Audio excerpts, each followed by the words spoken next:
Finally reunited with the BMC. How flogged is it? Will it work? Can we fix my look? Had to get some supplies, but we're happy. We're back on the GC riding. Let's get into another vlog. Up a bit later than yesterday, but it's beautiful and cool. So we're on the road, 5:50 in the morning. My back is so sore. I think it's from the shoes. So, because I'm used to, with the proper hockers running on trails in Andorra, way worse than this.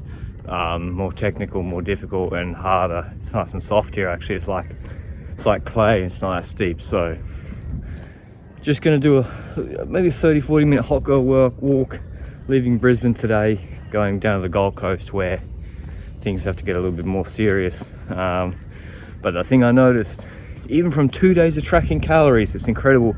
Like I'm pretty clued in already from like a rule of thumb of, you know, what is a high caloric density food, what is a low caloric density food, what's got sneaky calories in it, you know, even the macronutrient composition of foods. Pretty like gut instinct good with that stuff, just from, you know, I had to lose weight, for example, you know, 10 years ago, 9 years ago, 8 years ago, when I was competing in Olympic weightlifting to hit weight, because you know, to hit 62 kilos. But I didn't really, because I was younger, I didn't really have to do too much. Just, you know, don't eat complete shit. Don't get pissed on the weekend with the boys for like 3 weeks, and I'd like cut 3 kilos with the amount of exercise I was doing. But even so, once you start tracking, it's like, wow, that food, which isn't that satiating, which I kind of thought was filling, talk about you, pasta, you know, 100 grams of that is, I'm not going to be that satiated. Yes, it does have 70 grams carbohydrate, but that's the problem. Like, I'm not going to be satiated, and it's just so dense calorically. Now, I don't know, maybe that pasta was specifically egg pasta or something, but whereas 5 baked potatoes, you know, you're cruising.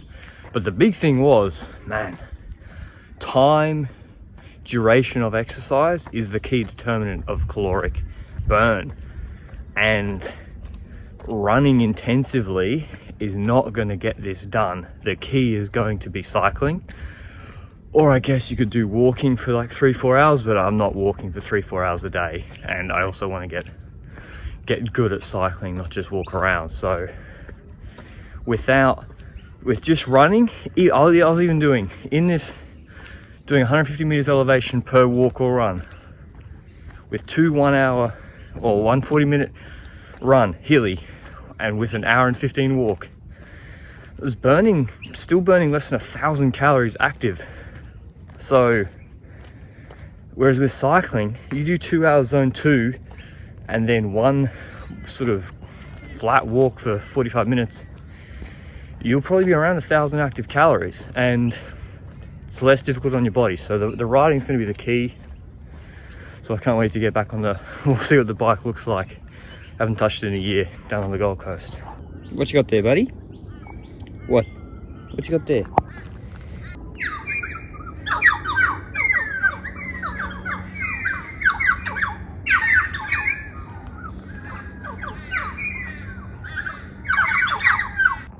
Didn't feel great when I woke up, but walked around for an hour, just kept walking.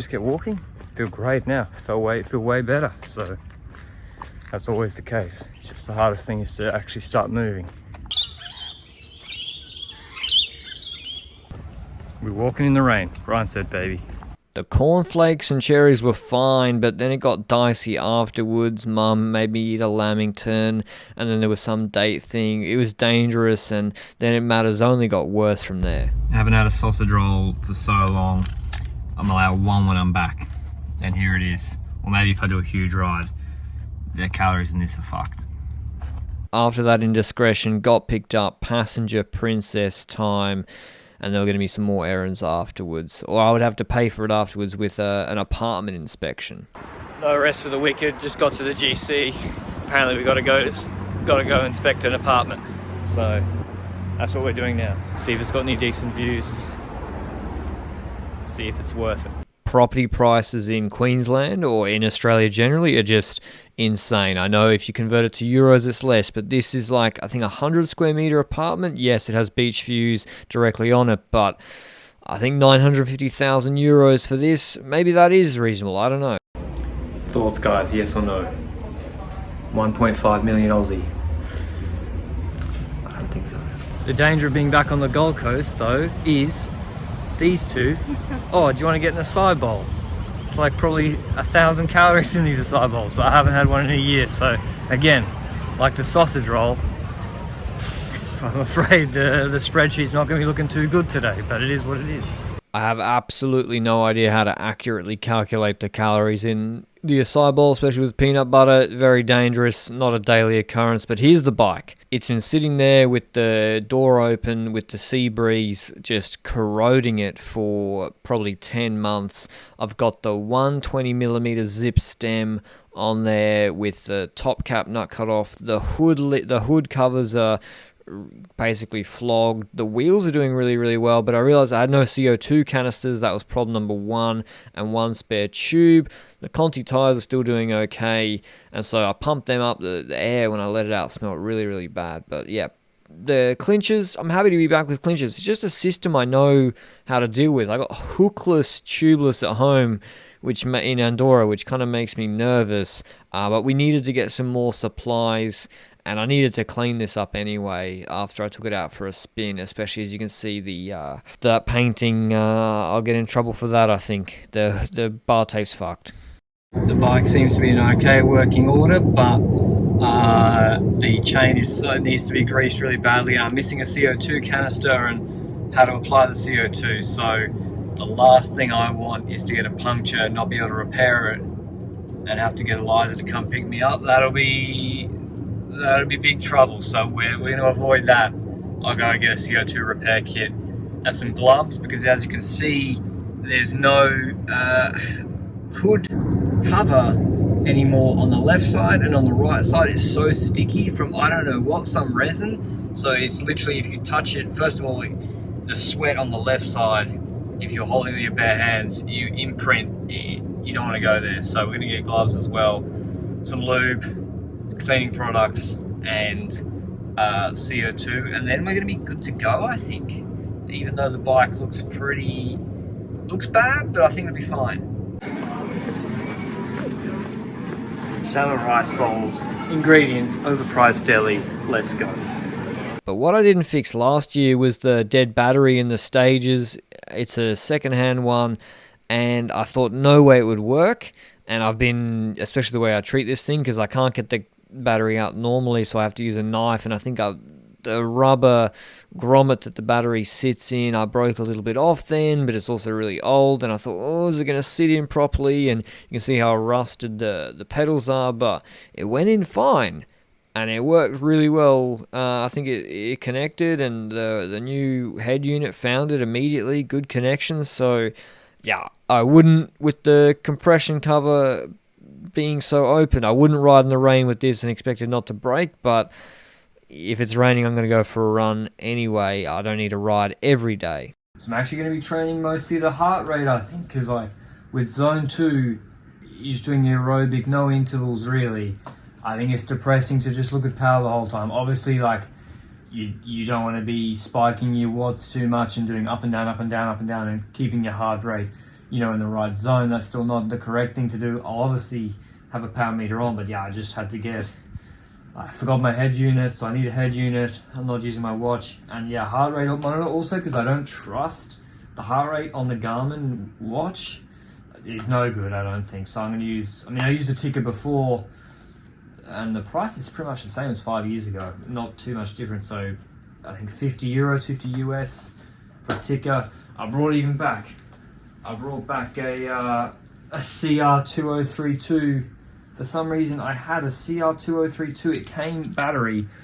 It came with something else, and I saw it. I was like, that's the battery that you use in a Stages power meter. So I have a second-hand, first-gen Stages left-hand side power meter. So the battery's dead on it, and probably the cap is corroded. So we're going to put this in. Is the power reliable?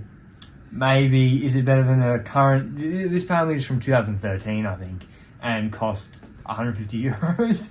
It's been good, but yeah, better than Shimano current power meter for $2,000 probably. But I wouldn't stake my life on it. But it's good whilst I'm riding to still see, okay, week 0, the average power at this heart rate and the heart rate drift was this.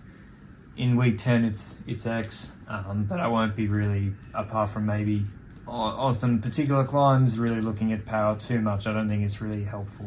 Wife's helmet that doesn't fit, random gloves that look like weightlifting gloves because they were the cheapest, invisible socks that I wear with casual shoes, into the physique 8-year-old shoes with no rubber grip. If you clip out, you're not stopping.